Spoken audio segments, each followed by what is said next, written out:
excited to have breakfast with Laura Ingraham, who is sitting here. Now it gets all that great, link, sausage links. We got nothing. We I have just have some my pastries. Alabama Roll Tide. Oh, there you go. Is there an election, really? Right. All right. How excited are you? That was a good LSU game. At 3/4, no score, and finally Hurt So Good comes through in the fourth Auburn's quarter. next. I got True freshmen. They're going to take us all the way to the national championship. Alabama. I got news for you. Today. The national championship is today. Oh, okay. Yeah, we'll talk about the election. That's fine. Let's go ahead and, while we're talking, Laura, let's put back up the images of Mrs. Clinton about to vote. What is the choice that America faces today? It's time to turn the page. Trump calls it drain the swamp. But we've seen what these policies have done for America. Open borders, so-called open markets that are actually offshoring America's wealth. So many of our jobs have been sent overseas.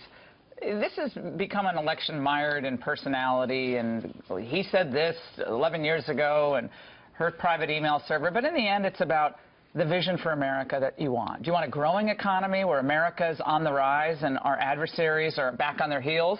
Or do you want an America that's either flatlining or in decline with totalitarian states on the rise, like China and, of course, our adversary, Russia? Now, So, Laura, Laura, how do you go ahead? he does have a legitimate path to winning today. It's going to be difficult, but you've been in this business for a long time. So what do we, as the voters, need to look for as the votes start coming in? I'm looking at a few states. Of course, New Hampshire, the Trump campaign was very confident on Sunday night. I was out at this rally at 1 in the morning.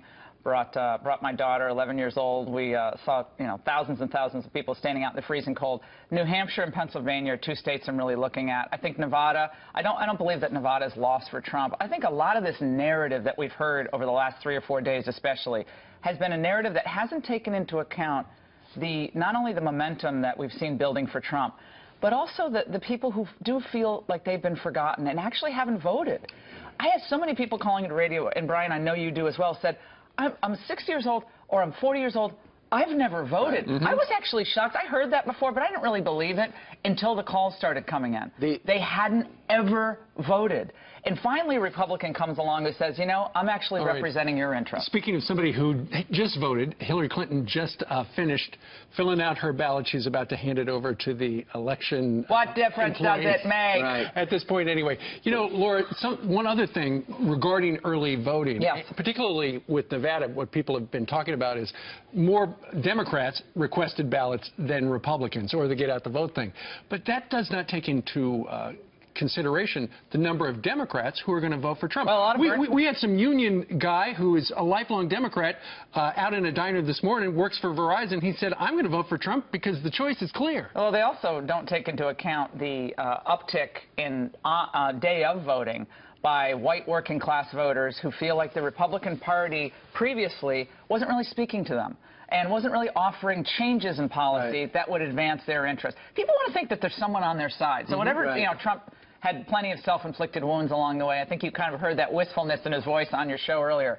But he actually spoke to the concerns of the everyman, which is we need better jobs. We have to have a health care system that works. We want schools that we can send our kids to.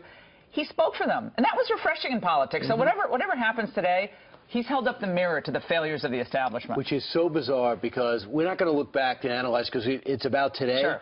However, when a billionaire can resonate with the everyday person and relate better to the middle class, it goes against everything logical that you would think in politics. Yeah, in a way, it takes kind of someone who came from an elite background to do that. It's really hard for someone who really has very little money to come through. Like Santorum tried it, Huckabee tried it. And they had a powerful message, and they were much more polished politically than Trump. Yeah, but Trump had that brash bravado thing, and he said, I'm calling you all out. Republicans, I'm going to call out the Democrats, the media, the big business. When he held it all up. When your message is, my dad gave me $1 million, I had to start with just $1 million, you would think that's a disqualifier. Yeah, but he wasn't. Instead, he did it. No, but people don't mind wealth. What they don't like is a lack of authenticity. Romney came out and tried to do that. I used to go through the national parks with my family, and it came off a little, and Romney, I disagree with what he did in this election. I think there's going to be a lot of recriminations for Republicans who didn't come home. But Romney always looked like he was a little embarrassed by his wealth. But Trump said, I'm rich and I want you more you to be rich, too. That's refreshing. I mean, Sure. it's like, yeah, he's rich and he wants more of the country to have a chance at that dream. That's Ainsley's attitude pretty much Right, every day. exactly. Right. Every time I go out and speak, my plane is behind me. Exactly. Well, God, don't we all want that, honestly? Express. You know, you mentioned Mitt Romney. Tomorrow morning, regardless of what happens, you know, people like John Kasich, the Bushes, Mitt Romney, they got a lot of explaining to do. I guess we'll see whether all these people, the millions and millions of people who end up turning out for Trump, could be about 60 million people, if they end up saying, gosh, we really regret the fact that we fought hard for this guy, and gosh, Mitt Romney was right.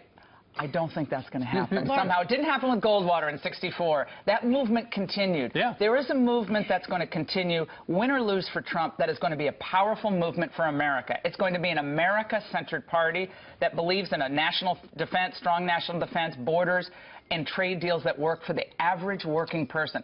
If we have a political system that ceases working for the average working man and woman out there, black, brown, whatever your background is, that political system will not hold for long, and we better see some changes in these policies. What's so interesting about today is if you look at the states, well, she's winning, they're all within the margin of error. Yeah. So it could be an unbelievable upset to the pollsters, but the pollsters wouldn't be wrong. They'll say, I gave you stats that put Wisconsin, Michigan, Iowa, Ohio, Florida, North Carolina, Minnesota. I gave you stats within the margin of error. Yeah, she was leading in a lot of them, but I was still there. That's what's going to be fascinating about and remember this, Trump has had much of the GOP establishment and the money class against him. He had, of course, the Clintons, the Obamas, Hollywood, academia, mainstream media, CNN. I mean, I'm sorry, but all these media outlets we now know are in collusion with the DNC, most of them. Sure. He's had all of that against him, and he's standing, he's fighting, and this thing is gonna be down to the wire, I think. You know, it could be a blowout, but either way, but I doubt it. I think this is gonna show that the people of this country are defiant, and they're onto this game that the elites are playing. And it's going to be interesting to see what happens to the Republican Party. If he doesn't win, there's definitely a division. And even if he does win. No. Let me put that to line. I know we're almost out of time. We had in total Cruz, Trump, and Carson. You look at those, that voting block in the primary. That's about 76% of the electorate. The majority of the Republican Party is a more populist-centered, a strong economic borders. That is the Republican Party. The kind of Evan McMullen, sorry, you guys got me on saying that. Sorry, juicy. No. That wing of the Republican, big government republicanism, Bushism, it's over. Yeah. They might not know it yet, but they're like still fighting the old wars. We're moving forward. This movement is moving forward. Laura, every time you appear on television, you always wear the cross. I do. This is obviously... I was at St. Pat's earlier praying for the country. You absolutely were. One of the last polls showed that Donald Trump was running away with Catholics. What is it about? Usually it splits 50-50. Romney lost among Catholics, I believe, in the end. So what's going on? Well, a couple of things happened. Trump started talking about a prayer. He did this interview with Raymond Arroyo a couple of weeks ago where he said, what do you pray for? He said, that's a very personal question, but I pray for my family and my country. And on pro-life, he said, I had a very, very personal experience with a family, friends of mine, who were about to abort their child. They didn't. And that I think a young man grew up to be an amazing individual. It was a very personal story. We needed to see more of that early on. But I think people are very forgiving, and they know he's not a politician. He is kind of private about that stuff. We saw that heart come out, especially toward the Because it shows vulnerability. He's not big into vulnerability. No, he isn't. He's a strong guy, and it's a different era. He grew up in a different era as well. And in the end, I think the people of faith know that their faith and conscience rights and their religious liberties on the line in this election. The Supreme Court is where it's at.